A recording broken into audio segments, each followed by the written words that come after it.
Yancey Keller sat in his office, staring at the latest customer feedback reports from his hotel chain. 12 locations, years of hard work, and a reputation built from nothing, but something was off. Complaints about rude staff, unclean rooms, and poor service had been piling up. He had started this business with a vision, a hotel that treated both guests and employees with respect. But now, it seemed that vision was slipping away. He had spent years focusing on expansion, trusting his district managers to handle things. Maybe too much trust. Numbers looked fine, but numbers didn't show the full picture. It was time to see it himself. Yancey wasn't recognizable to most of his employees. He had never personally met the staff at each hotel, and his face wasn't plastered on company memos. That anonymity would be his advantage. He decided to go undercover as a night shift trainee at one of his hotels, one that had the most complaints about poor management. That night, he arrived at the hotel wearing a worn-out hoodie, jeans, and glasses. His beard had grown out, and with a different haircut, he looked like any other guy looking for work. The hiring manager, a middle-aged woman named Lisa, barely glanced at him as she handed him a name tag. "Night shift's rough," she warned. "You'll be cleaning, running the front desk when needed, and doing whatever the night manager asks." "Got it?" "Got it," Yancey said, keeping his tone neutral. The night manager, a tall, heavy-set man named Greg, gave him a once-over. His expression was already irritated. "Another newbie? Fantastic," he scoffed, tossing a set of keys at Yancey. "Don't mess up. I don't have time to babysit." Yancey nodded, keeping his thoughts to himself. His first few hours were uneventful, checking in late guests, restocking the coffee station, and responding to minor complaints. But the real issues started surfacing around midnight. An elderly couple came down to the front desk, looking hesitant. "Our room wasn't cleaned properly," the woman said softly. "There's hair in the sink and stains on the sheets. We don't want to be a bother, but—" Before Yancey could respond, Greg cut in. "This ain't a five-star resort," he said, barely looking up from his phone. "Housekeeping's done for the night. Deal with it or leave." Yancey clenched his jaw. The couple looked embarrassed, and the woman's husband put a hand on her shoulder, gently leading her away. "I can bring up fresh sheets," Yancey offered, but Greg waved him off. "Don't waste your time. They'll survive." Yancey watched the couple disappear into the hallway. This wasn't just bad management, it was blatant disregard for customers. He wanted to step in, but he needed to see more. Around 3 in the morning, he heard Greg shouting from the laundry room. "Are you serious, Maria? You're slower than usual, and that's saying something." Yancey turned the corner and saw an older woman standing near a laundry cart, her hands shaking as she folded towels. Maria, her name tag read. "I'm sorry," she murmured. "I just what?" Greg snapped. "You're taking forever. Maybe we should cut your hours since you can't keep up." Yancey's stomach twisted. Maria looked exhausted, her uniform slightly damp with sweat. "I'll go faster," she said quietly. Greg scoffed. "Yeah, you better. Unless you want to be replaced." That was it. Yancey stepped forward. "Why are you talking to her like that?" Greg turned, raising an eyebrow. "Excuse me? She's working hard. You don't need to humiliate her." Greg let out a dry laugh. "Oh, the new guy thinks he can tell me how to run things? Listen, you don't know how this place works. Stay out of it." Yancey stared him down, his patience running out. He had seen enough. This wasn't just a bad manager, this was someone who thrived on belittling others. He took a deep breath. "I think it's time we have a real conversation, Greg."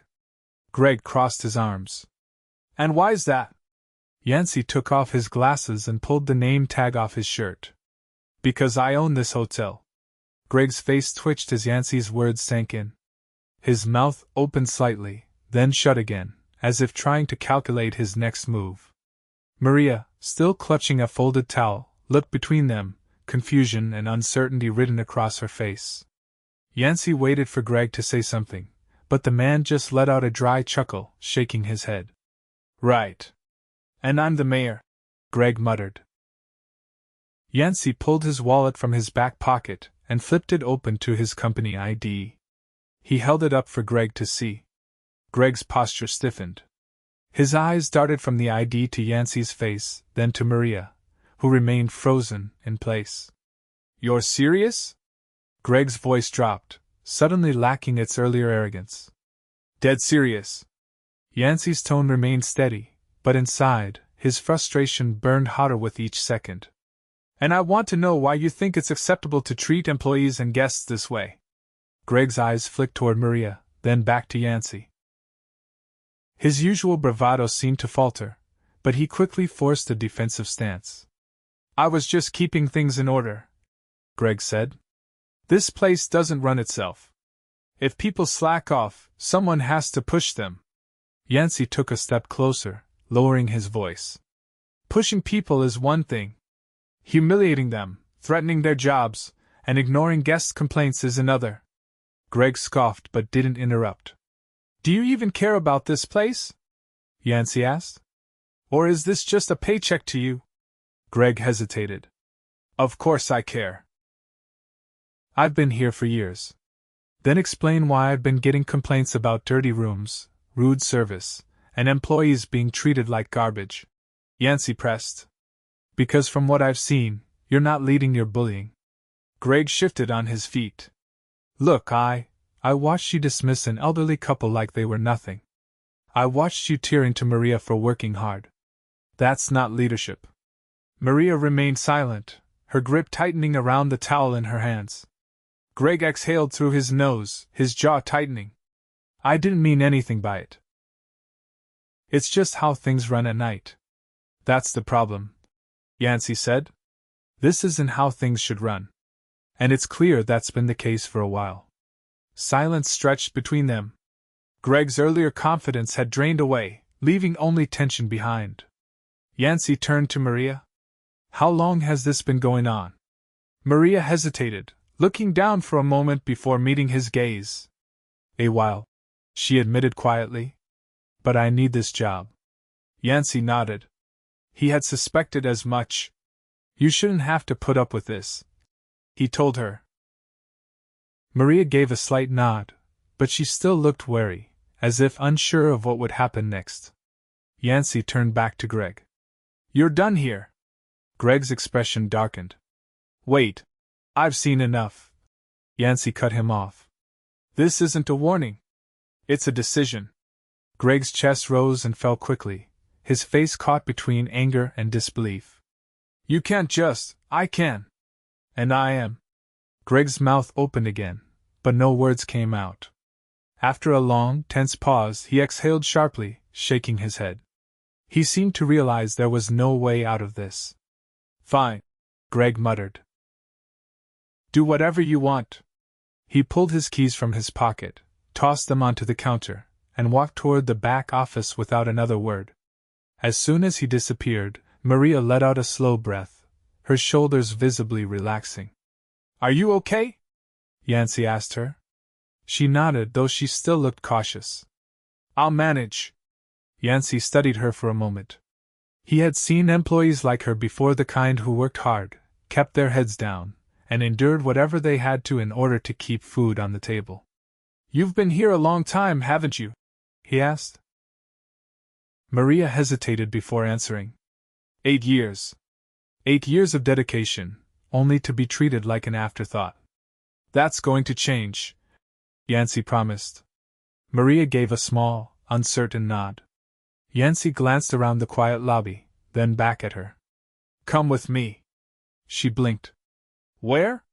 Let's check on that couple upstairs. Maria hesitated, then followed. They took the elevator up, stopping in front of the room number the couple had given earlier. Yancey knocked. A few moments later, the door cracked open. The elderly man from before peered out, surprise flickering in his eyes when he saw them. Sir, I wanted to personally apologize, Yancey said. You shouldn't have been treated the way you were. The man's brow furrowed slightly. Who are you? The owner. The man exchanged a glance with his wife, then opened the door wider. Yancey explained the situation briefly, then gestured to Maria. She's going to make sure your room is properly cleaned.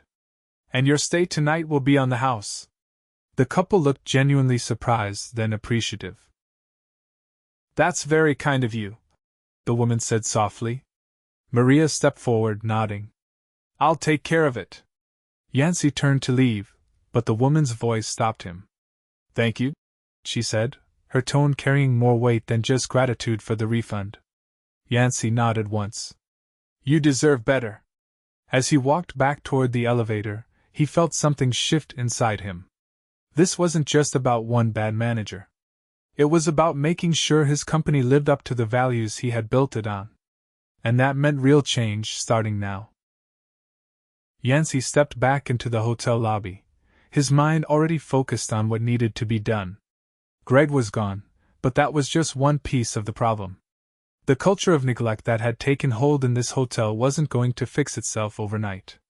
Lisa, the hiring manager, was still at the front desk, her eyes flicking up as he approached.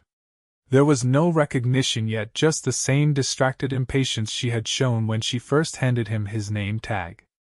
I need to speak with you, he said, resting his hands on the counter. Lisa sighed, setting aside a clipboard. What now? If you're quitting, just leave the badge and go. I'm not quitting. I'm the owner. Her fingers twitched on the desk, her expression shifting between confusion and skepticism. What? Yancey pulled out his company ID once more, holding it up. This time, there was no scoffing denial like Greg's. Lisa's lips parted slightly, her posture straightening. Oh, she muttered. You've been managing hires for this location for how long? Yancey asked, sliding the ID back into his pocket. Lisa hesitated. 5 years. And in those 5 years, how often have you checked in on how things actually run outside of paperwork? She blinked, caught off guard. I mean, that's not really my job. I handle scheduling, payroll, and making sure we have enough staff. That's part of the job, Yancey said, keeping his tone even.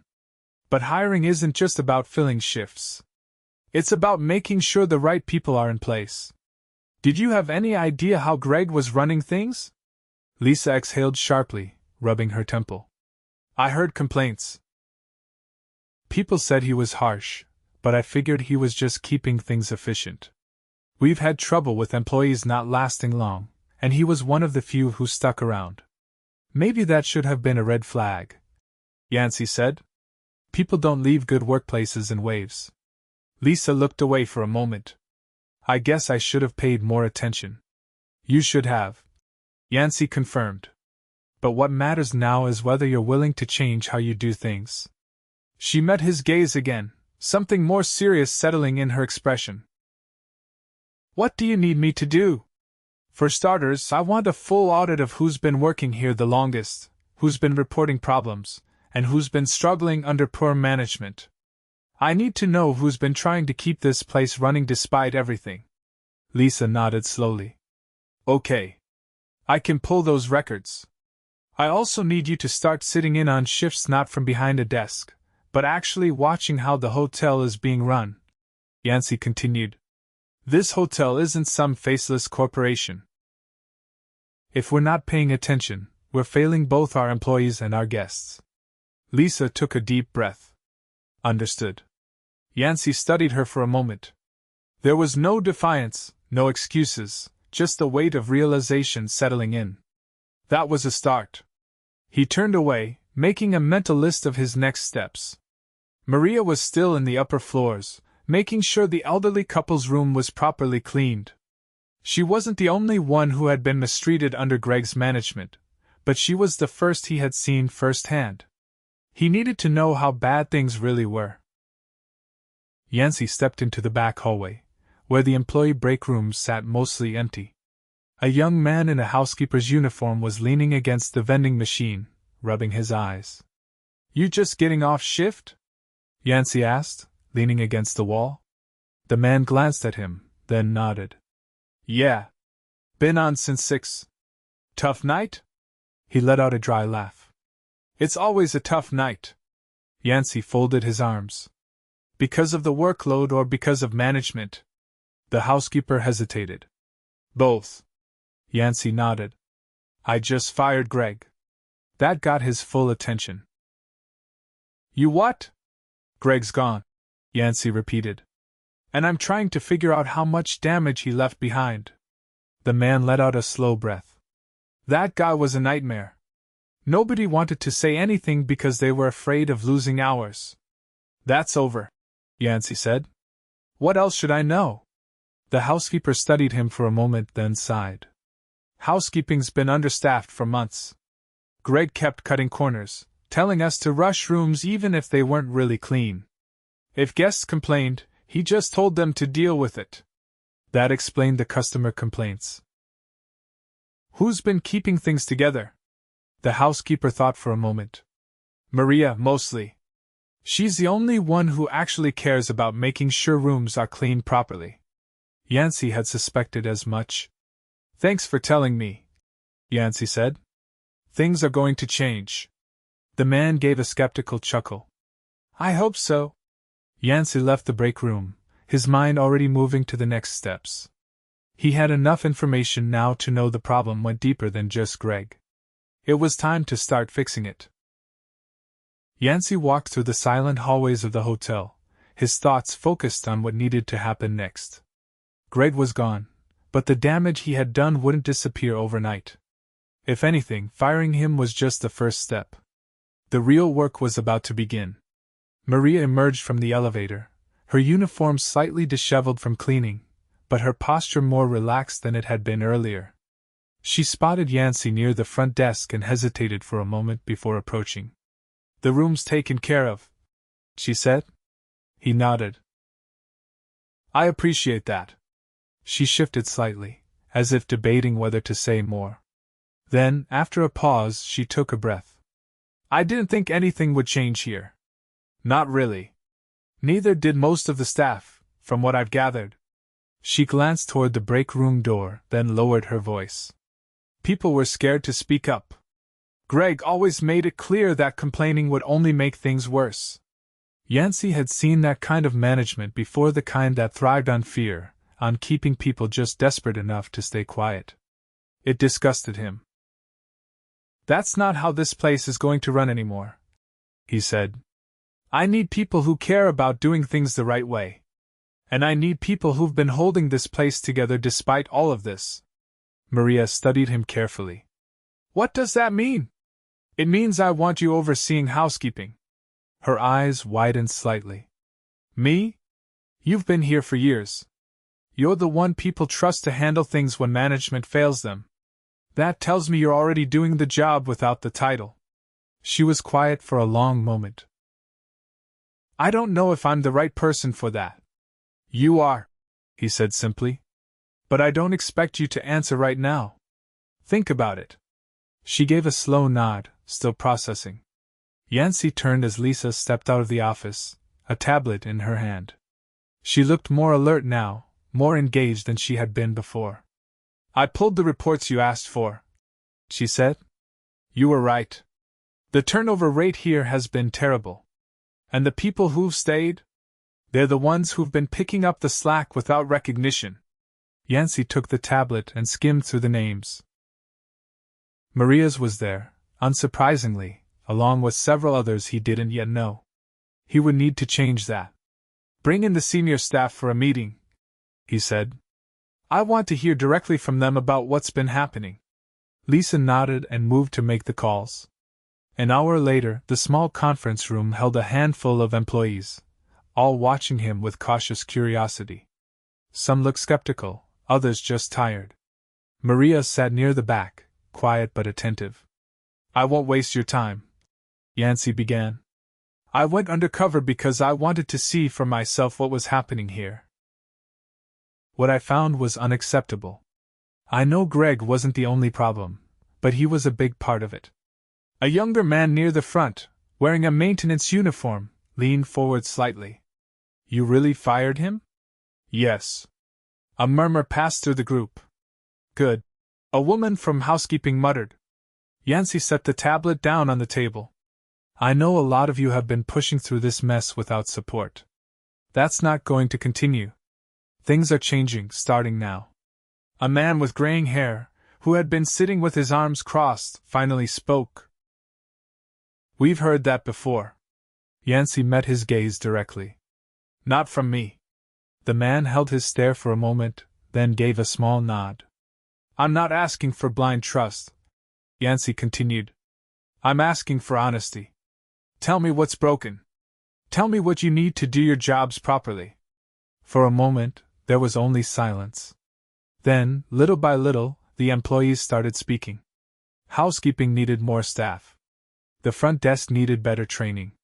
Night shifts had been running with skeleton crews for months. Maintenance had been patching up problems instead of fixing them properly because budgets had been tightened in the wrong places. Yancey listened to every word, taking notes as they talked. When they were finished, he set his pen down. These things will be fixed, he said. Not next year. Not in 6 months. We start now. Lisa, standing near the door, nodded. I'll start working on the hiring backlog immediately. Yancey turned to Maria. Have you thought about what I asked? She hesitated only briefly. If you're serious about changing things, then yes. I'll do it. A small ripple of approval moved through the group. Yancey stood. This hotel is supposed to be a place where employees feel valued and guests feel welcome. Somewhere along the way, we lost that. I take responsibility for that. But I won't let it continue. The employees exchanged glances, and for the first time, Yancey saw something other than exhaustion in their expressions. Hope. It wouldn't be easy. Change never was. But this was just the beginning. Yancey stepped out of the meeting room, the weight of the situation still settling over him. The employees had spoken honestly, and he had gotten a clear picture of just how much needed to change. It wasn't just about fixing one problem, it was about rebuilding trust from the ground up. Lisa was already making calls, arranging interviews to fill the understaffed departments. She had been distant at first, but now she was fully engaged, determined to correct the neglect that had festered under her watch. That was a start. Maria had accepted the role overseeing housekeeping, but Yancey knew that without the right support, even the best employees could burn out. He needed to ensure she had the resources to do her job properly. He made his way through the hotel, checking in on different areas. The front desk clerk, a younger woman who had barely spoken in the meeting, was handling a late-night check-in. Her movements were efficient, but her expression was tense. Yancey watched for a moment before approaching as the guests walked away. You've been here a while? He asked. She glanced up, hesitating before answering. A little over a year. You like the job? She let out a short breath, somewhere between a sigh and a laugh. I used to. That told him everything he needed to know. What changed? She looked around, as if making sure no one else was nearby. The way things ran. It was fine when I started, but over time, it just got harder. Fewer people on shift, more work, no backup when things went wrong. And if guests got upset, it was on us to fix it, even when the problem wasn't our fault. Yancey nodded. The signs had been there all along, he just hadn't been close enough to see them. That's going to change, he said. She gave him a skeptical look but didn't argue. He left the front desk and headed toward the maintenance office. The older man who had spoken in the meeting was inside, reviewing a clipboard filled with service requests. Yancey knocked lightly on the doorframe. The man looked up, recognizing him immediately. Figured I'd see you again, he said, setting the clipboard down. Yancey stepped inside. You've been here longer than most. What's the biggest issue you're dealing with?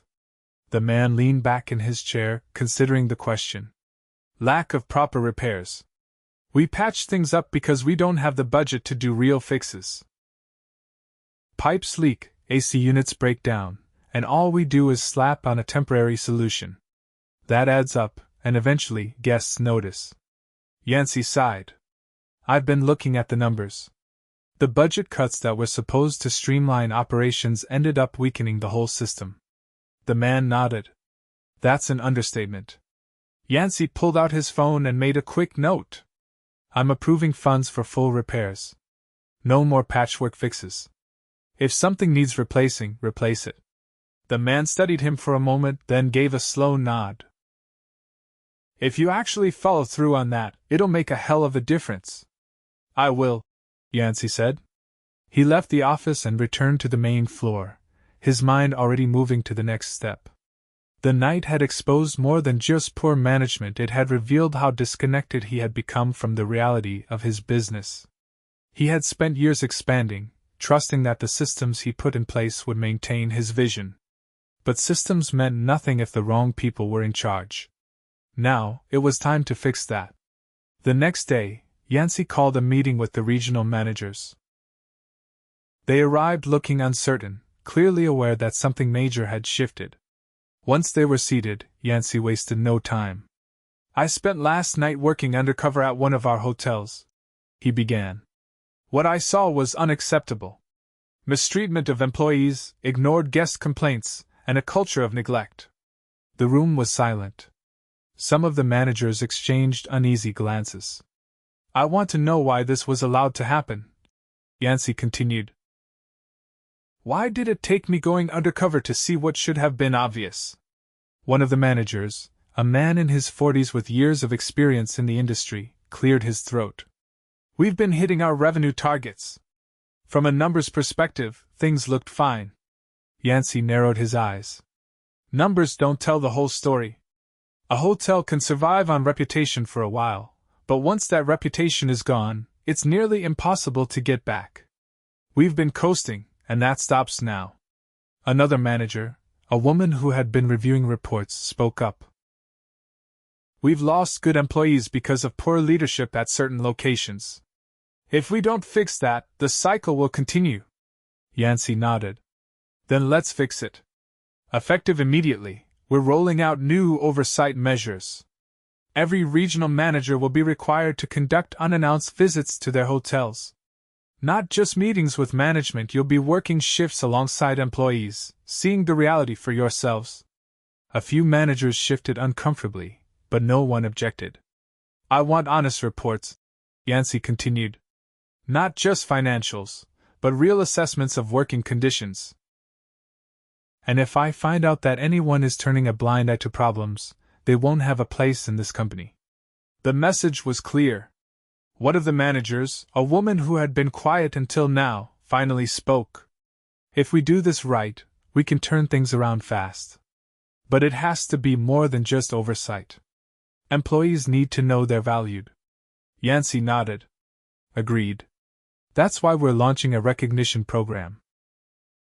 Employees who go above and beyond will be rewarded, not just with words, but with real incentives, bonuses, promotions, and opportunities for growth.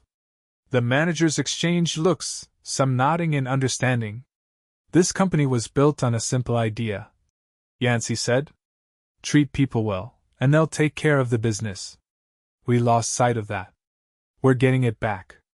The meeting ended, and the managers left with clear directives. Yancey remained seated for a moment, letting the reality of the situation settle in. Change wouldn't happen overnight, but the first steps had been taken. And this time, he wouldn't be watching from a distance, he would be on the ground, making sure his company lived up to everything it was meant to be.